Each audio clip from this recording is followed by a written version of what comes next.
I wasn't invited to my niece's birthday again. When I asked why, Dad said, "You're just the wallet, not family." Aunt smirked, "We are fine without your money." I quietly cancelled every payment. A week later, they called, begging me to fix the mess they created. I found out I wasn't invited to my niece Sophia's 10th birthday party through Facebook. My sister-in-law Rachel had posted a video, balloons everywhere, bounce house in the backyard, a table overflowing with presents. Cousins, aunts, uncles, half the neighborhood. Everyone was there except me. I checked my messages. Nothing. No invitation. No sorry we forgot you. I called Rachel. "Amanda, hey, what's up? I just saw the party on Facebook. Looks fun." Pause. "Oh, yeah. I didn't get an invite." "Oh my God, I'm so sorry. It was limited space and..." "Rachel, you have a bounce house. There are 30 people there. It just worked out this way. Don't make it a thing. Don't make it a thing. Put Kevin on." "Amanda, his. Put him on." Muffled voices. Then my brother Kevin, slightly slurred from drinking. "Amanda. Hey, sis. Great party. You should see." Why wasn't I invited? What? Sophia's birthday. Why wasn't I invited? Oh. Well, you know, Rachel had to make tough choices. I'm her aunt. Sophia's aunt. Yeah, but let's be honest here. You're not really family in the way that matters for these things. Something cold settled in my chest. What does that mean? It means you're more like a resource. A wallet.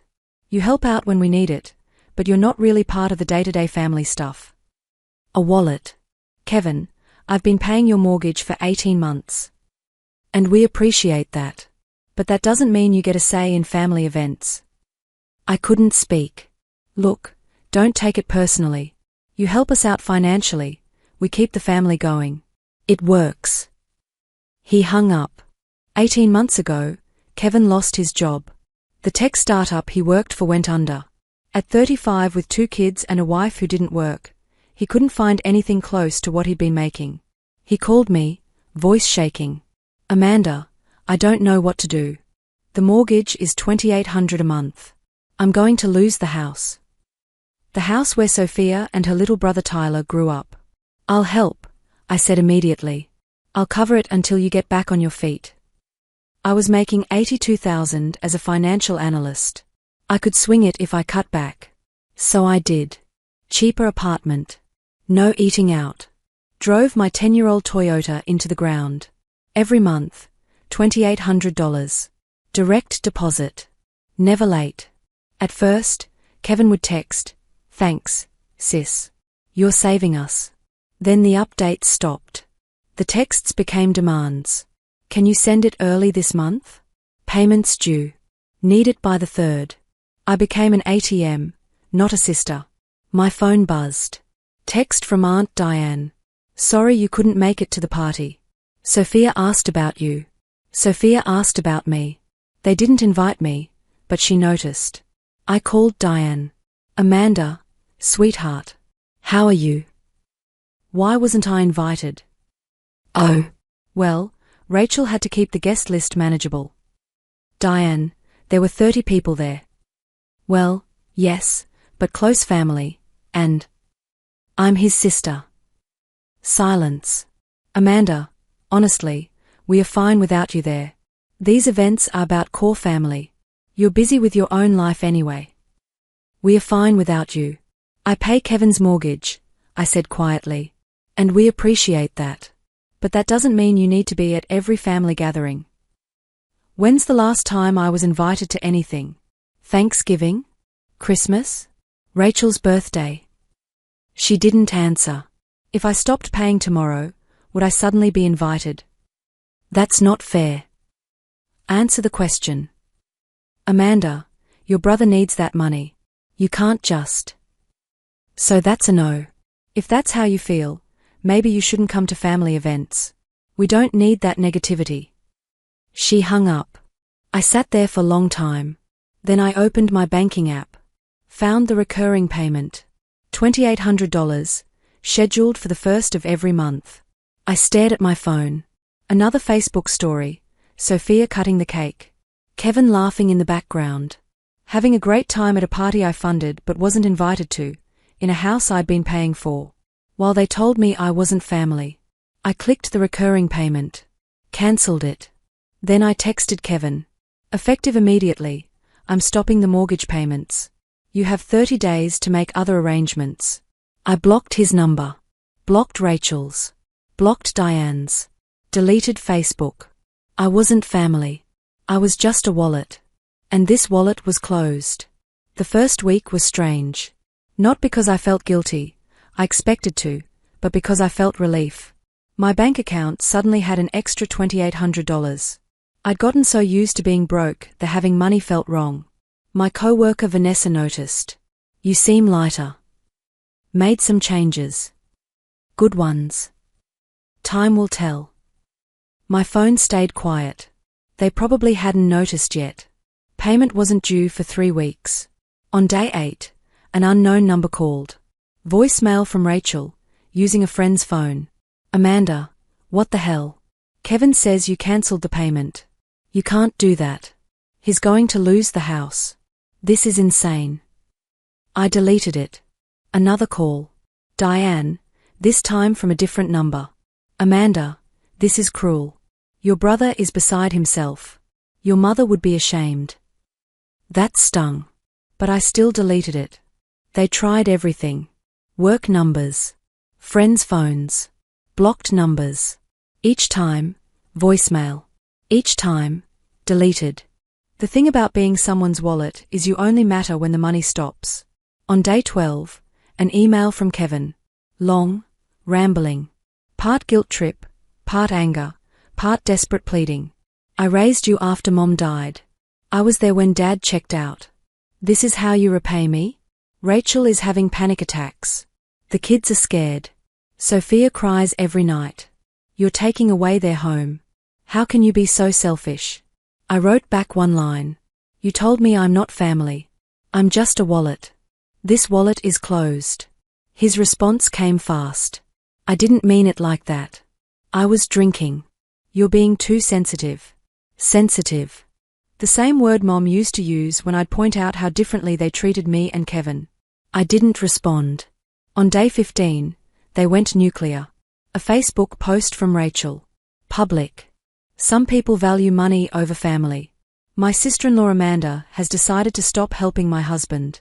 Kevin is about to lose his house because Amanda is bitter about not being invited to one party. This is what selfishness looks like. Comments poured in. How horrible.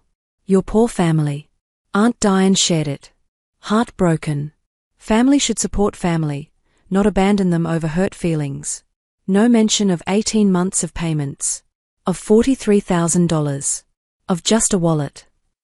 Vanessa saw it. Called immediately. Girl, is this real? Yeah. You've been paying his mortgage for 18 months and they didn't invite you to a birthday party. Among other things. Do you want me to comment? Set the record straight. No. Let them have their narrative. Everyone thinks you're the bad guy. Everyone who matters already knew I was invisible. On day 23, a registered letter arrived from a lawyer. Kevin was threatening to sue for breach of verbal contract. I called the number. Law offices of Harrison and Associates. I received a letter regarding Amanda Torres. Yes. Your brother claims you made a binding promise. Do you have anything in writing? No, but... Then there's no contract. I was helping. I'm stopping. That's my right. Silence. I'll relay your response. The letter went in the trash. Day 28. Payment due in 2 days. My phone rang non-stop. Unknown numbers. All hours. The voicemails got desperate. Rachel, Sophia's crying. She doesn't want to lose her house. Do you really want to be the aunt who did this? Kevin, I'm sorry. Okay? I'm sorry for what I said. Please. The bank is calling. Please? Amanda. Sorry for what I said. Not I was wrong. Just sorry. He'd said the quiet part out loud. I deleted it. Day 30. I woke to 17 missed calls. I made coffee. Went to work. At 11 a.m., my email pinged. A photo of a notice taped to Kevin's door. Notice of default. Foreclosure proceedings to begin in 30 days. Below it, a text from an unknown number. Happy now? I looked at that photo for a long time. Thought about 18 months of payments. Of being called a wallet. Of being excluded while I kept their lives afloat. I typed one word, yes, and blocked the number. I was done being sorry for setting boundaries. Done apologizing for refusing to be used. Their emergency wasn't my responsibility anymore. I was finally free. The foreclosure notice gave them 30 days. I gave them silence. No responses. No negotiations. No second chances. For the first time in 18 months, I started living my own life. The extra $2,800 a month felt like breathing after being underwater. I moved to a better apartment, 2 bedrooms with actual natural light and a dishwasher. Bought new clothes that didn't come from clearance racks. Went out to dinner without checking my bank account first. Small things. But they felt monumental. Vanessa noticed the change. You look different. Happier. I feel lighter. Like I've been carrying something heavy and finally put it down. Any word from them? They keep trying. New numbers every day. I block them all. Do you feel guilty? I thought about it.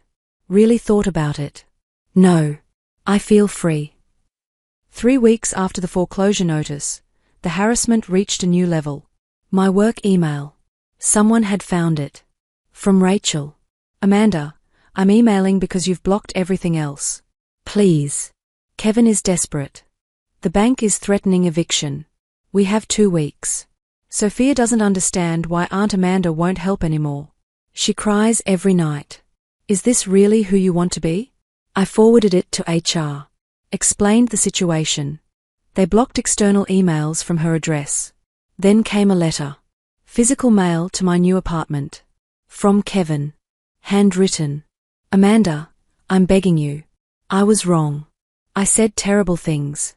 I took you for granted. I'm sorry. Please don't let my mistakes cost me everything. Mom would want us to work this out. Please. I read it once. Then put it in a drawer. Not thrown away. Not answered. Just stored. Evidence. Maybe. Or closure. I wasn't sure yet. The 4th week, things got weird. An unknown number called. I was about to decline when something made me answer. Amanda? It's Sophia. My niece. 10 years old. On the phone. My heart stopped. Sophia, how did you? I took Mom's phone. She doesn't know. Her voice was small.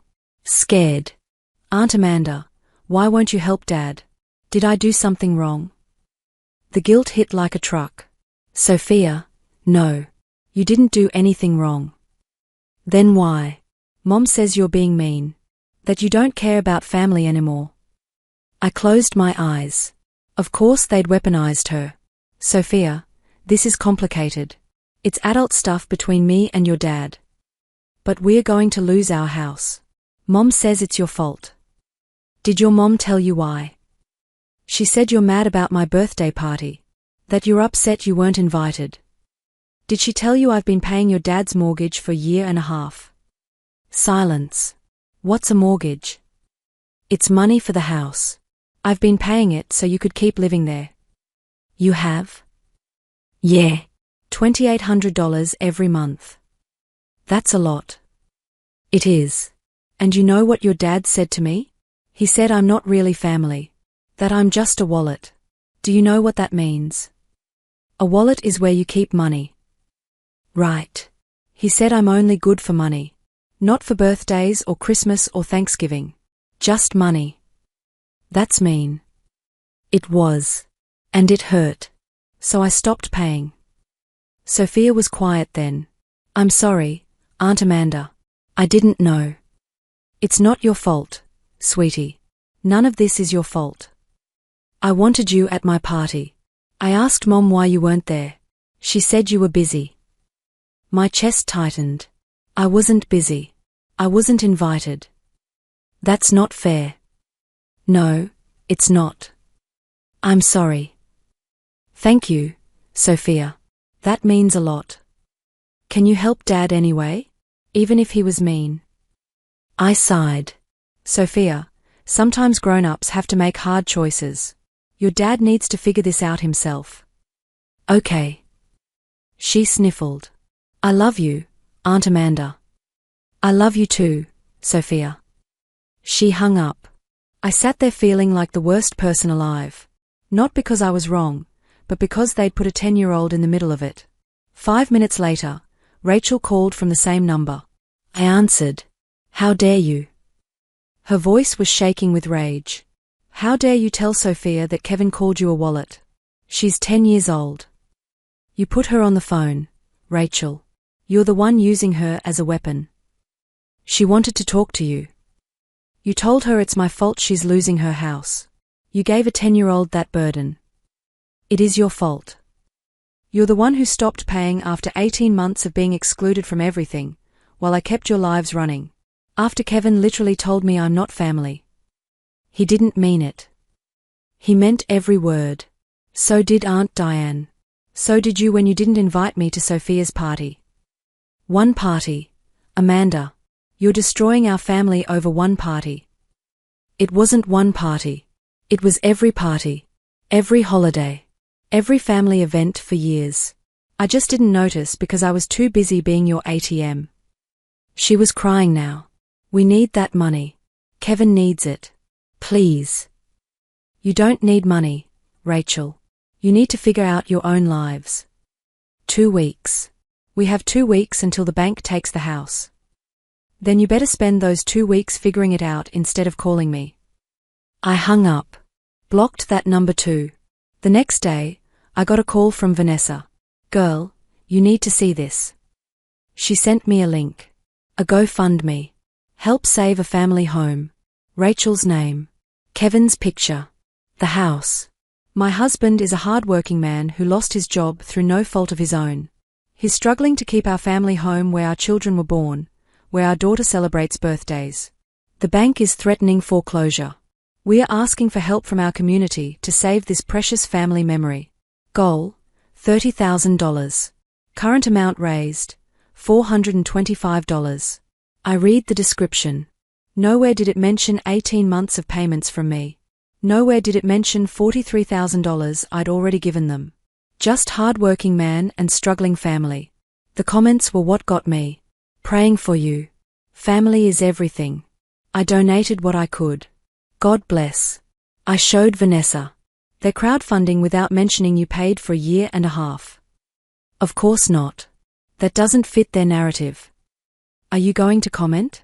Set the record straight. I thought about it. About exposing everything. About posting receipts and bank statements and screenshots of just a wallet. Then I remembered what my mom used to say. The truth doesn't need to be loud. It just needs to be true. No, I said. Let them raise their money or not. Either way, it's not my problem. The GoFundMe gained traction in their church community. By the end of the week, they'd raised $5,000. $5,000 out of $30,000 needed. With 1 week left until foreclosure, I watched the number tick up slowly. Watched the comments of support. Watched Rachel post updates thanking everyone for their generosity. It wasn't going to be enough. Not even close. And that wasn't my problem anymore. Then, 2 days before the foreclosure deadline, something unexpected happened. A message request on LinkedIn from someone named Christine Torres. I didn't recognize the name, but Torres made me pause. I opened it. Hi Amanda. You don't know me, but I'm your dad's cousin. I live in Seattle. I heard about the house situation through the family grapevine. Can we talk? I stared at that message for a long time. Then I accepted the request and replied. Sure. When? We met for coffee the next day. Christine was in her mid-50s, dressed professionally, with kind eyes that reminded me of my mom. Thank you for meeting me, she said. I know this must be strange. A little. I've never heard Dad mention you. We are not close. Haven't been for years. There was a falling out. She stirred her coffee. Amanda, I want to hear your side. I've heard the family version. I want to hear yours. So I told her everything. The 18 months of payments. The birthday party. The just a wallet conversation. Aunt Diane's "we are fine without you." The harassment. Sophia's phone call. She listened without interrupting. When I finished, she nodded slowly. That sounds exactly like my cousin Frank and his sister Diane. You're not surprised? Not even a little. They did something similar to me 20 years ago. Borrowed money for a business venture. Promised to pay me back. When I asked for it after 2 years, they accused me of being greedy. Of not supporting family. I never saw a dime. How much? 18,000. Back then, that was everything I had saved. I felt something settle. Validation. Proof I wasn't crazy. Wasn't cruel. I'm sorry that happened to you. I'm sorry it's happening to you. She pulled out her phone. I saw the GoFundMe. Read the description. They left out some important details. They left out all the details. I figured. She looked at me carefully. Amanda, I want to ask you something.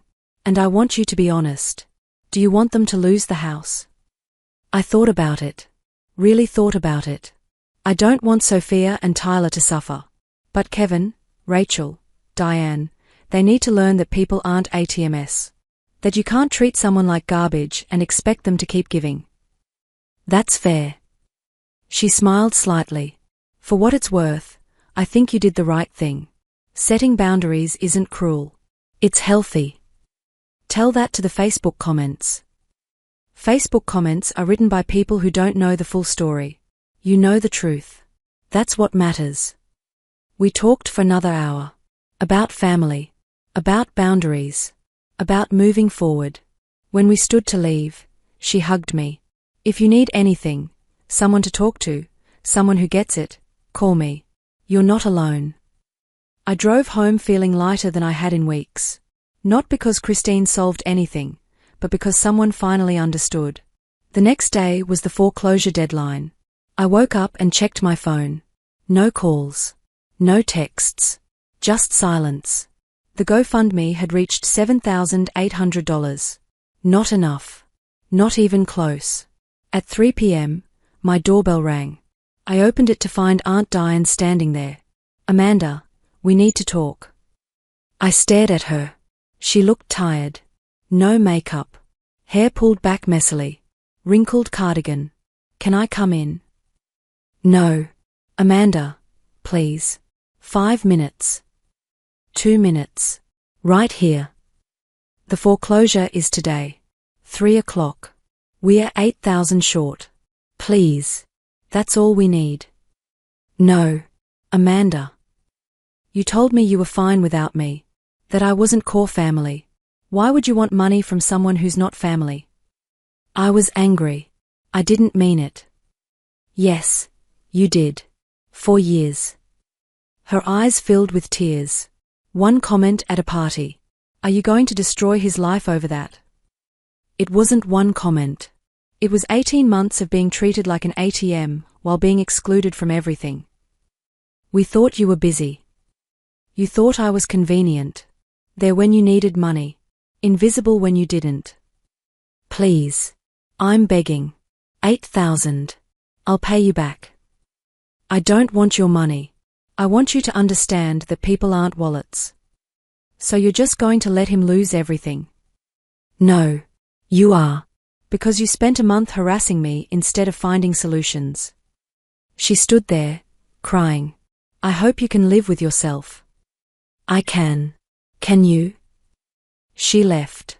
I closed the door, hands shaking. Not from guilt. From finally holding a boundary. At 3:15 p.m., my phone buzzed. Unknown number. Crying on the other end. Then Kevin's voice. They took it. The house. It's gone. I said nothing. Amanda, please. We can fix this if you just. No. I'm your brother. You're the man who called me a wallet. Who told me I'm not family. I was drunk. I'm sorry. You're sorry you said it out loud. Not that you meant it. That's not fair. None of this is fair. But it's not my problem anymore. I hung up. Blocked the number. Then I opened a bottle of wine, the good kind, and didn't feel guilty. 2 weeks later, Christine messaged me. Saw on Facebook they're having a fresh start party at Rachel's parents' this weekend. Thought you should know. A party. Of course. Can you get me the address and time? She sent it within an hour. Saturday, 2 p.m. family celebration. New beginnings. Through Christine, I'd learned Kevin had bought a new car 3 months ago, a Ford Mustang, financed at an insane rate. Couldn't afford the payments. The repo company was looking for it. Kevin had been hiding it at Rachel's parents' house. And on Saturday, that repo truck was scheduled to show up. I didn't cause it. Just knew it was coming. And I made sure I had a front row seat. Saturday at 1:45 p.m., I parked down the street. Far enough to stay hidden. Close enough to see everything. Cars lined the driveway.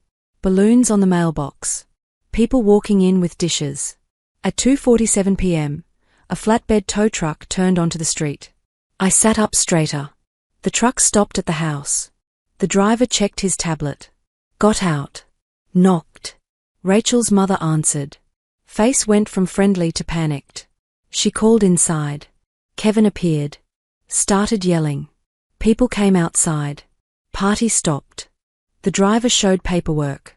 Kevin tried to block the car. Rachel was on her phone. Diane came out, yelling. The driver didn't care. He had paperwork. Kevin's silver Mustang, the one he bought to feel young, started rolling onto the flatbed. Kevin tried to stop it. Couldn't. Just stood there as his car disappeared in front of everyone at their fresh start party. Rachel was crying. Diane yelling. Kevin looked defeated. Party guests started leaving quickly. Awkwardly. Some filming on phones. This would be all over Facebook by dinner. The truck pulled away. Guests scattered. I watched Rachel standing in the driveway, looking destroyed. I started my car and drove home. Vanessa called an hour later. Did you see Facebook? No. What happened? Your brother's party. Repo truck took his car. Middle of the party. It's everywhere. Wow. Amanda, did you know? I knew it was getting repossessed. Not exactly when. That's savage. That's consequences. People are commenting. Asking why he had a new car if he couldn't afford his mortgage. Good. Let them ask. That night, videos surfaced. Different angles. The comments shifted. Wait, he bought a new car? If he couldn't afford his mortgage, why finance a Mustang? Something doesn't add up. Rachel posted, My family is going through a hard time. Please respect our privacy. But questions kept coming. Where's Amanda? Haven't seen her at family events. Didn't Amanda help them financially? The narrative was cracking. I didn't comment. Didn't explain. Just watched. Sunday morning, Christine texted. Your brother's raising money for the car now. Another GoFundMe. I looked it up. Help Kevin get his car back. Wrongful repossession. Goal, $10,000. Amount raised, $0. Comments. Didn't you just lose your house? If Amanda was paying your mortgage, where did that money go? Why does this family keep asking for handouts? The truth was out. Not because I told it, but because they couldn't keep their story straight. I closed the app. Blocked Facebook. I didn't need to see it anymore. I'd made my point without saying a word. And finally, I was free. 3 weeks after the repo truck incident, my life had settled into something resembling peace. No more unknown numbers calling. No more desperate emails. No more family members showing up at my door. They'd finally gotten the message. I'd started therapy. Not because I felt guilty. I didn't. But because Vanessa suggested it might help process everything. Dr. Palmer was in her 50s, with kind eyes and zero tolerance for BS. So your family treated you like an ATM for 18 months, she said during our 3rd session. And when you stopped paying, they made you the villain. Pretty much. How does that make you feel? Free. Is that wrong? She smiled. Not at all.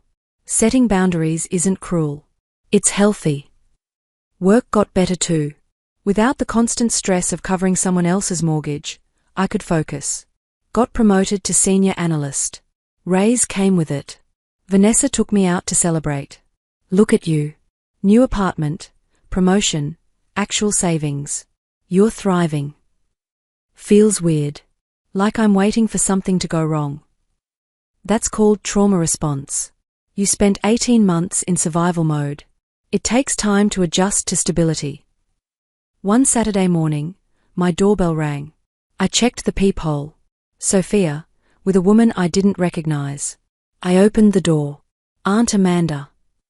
Sophia lit up. The woman stepped forward. Hi, I'm Monica, Rachel's friend. Sophia asked me to bring her. She was insistent. It's okay. Come in. Monica waited in the car. Sophia turned to me, determined. I needed to see you. Does your mom know you're here? No. She'd be mad. But I don't care. I sat across from her. Sophia, what's going on? I'm sorry. For everything. For what they said to you. For using me to make you feel bad. Sophia, you're 10. None of this is your fault. But I was mean to you on the phone. Monica told me what really happened. How you paid for our house. How they didn't invite you to my party. How Dad called you a wallet. Sophia, your dad and your mom made choices. Those choices had consequences. That's not abandonment. That's boundaries. What's boundaries? It's when you decide what you will and won't accept from people. Even family. She nodded slowly. That makes sense. Can I still see you? Even if Mom says no. My chest tightened. Sophia, I don't want to make things harder for you at home. It's already hard. Mom and Dad fight all the time now. About money. About the house. About you. She looked at me with eyes too old for 10. Mom says you're the reason everything fell apart. But I think things were always falling apart. You just stopped holding it together. Out of the mouths of children. You're pretty smart. You know that. She smiled. Can we do something? Just us? Like get ice cream? Okay. But I'm texting your mom after, so she knows where you are. She's going to yell. Probably. But that's on me, not you. We went to the ice cream shop near my apartment. For an hour, we just talked. About school. Her friends. Her drawings. Before she left, Sophia hugged me. Thank you for not giving up on me. I could never give up on you, kid. After they left, I texted Rachel. Sophia came to see me today. She's safe. She wanted to talk. If you want to discuss boundaries for future contact, I'm open to conversation. Her response came an hour later. How dare you see her behind my back? Stay away from my daughter. I didn't respond. Just forwarded the message to Monica with a note. Thanks for bringing her. Let me know if Sophia needs anything. 6 months later, my life looked completely different. New apartment, 2 bedrooms now. Better car. Actual savings account. I dated. Nothing serious yet, but I was open to it. Turns out when you're not financially and emotionally drained, you actually have energy for other people. Sophia and I texted occasionally. Rachel didn't like it, but she'd stopped trying to prevent it. Kevin had moved in with Rachel's parents. According to Christine, it was tense. Lots of fighting about money. I ran into Diane at the grocery store one day. We made eye contact. She looked away quickly, grabbed her cart and left. No confrontation. No apology. Just avoidance. That was fine. I didn't need her apology. I'd already moved on. Vanessa and I grabbed dinner one Friday. You know what's wild? She said. A year ago, you were broke, stressed, and miserable. Now look at you. Best decision I ever made. Cutting them off. Setting boundaries. There's a difference. She raised her glass. To boundaries. To boundaries. That night, I got a text from an unknown number. Amanda, it's Kevin. I know you blocked me. Using a friend's phone. I wanted to say I'm sorry. Really sorry. For everything. You were right. I took you for granted. Treated you like a wallet. I was wrong. I stared at that message for a long time. Part of me wanted to respond. To accept the apology. But another part, the part that had learned that people don't change just because they say sorry, knew better. I typed one message. I appreciate the apology, but I'm not ready to rebuild this relationship. Maybe someday. But not now. I hit send. Then blocked that number too. Because forgiveness doesn't mean reconciliation. And boundaries don't make you cruel. They make you healthy. 2 years after I stopped paying Kevin's mortgage, I bought my first house. Nothing huge. 3 bedrooms. Nice yard. Enough space for me. I had a housewarming party. Vanessa came. Christine came. Monica brought Sophia, with Rachel's permission, surprisingly. Some co-workers. Some new friends. People who knew me for me. Not for what I could provide.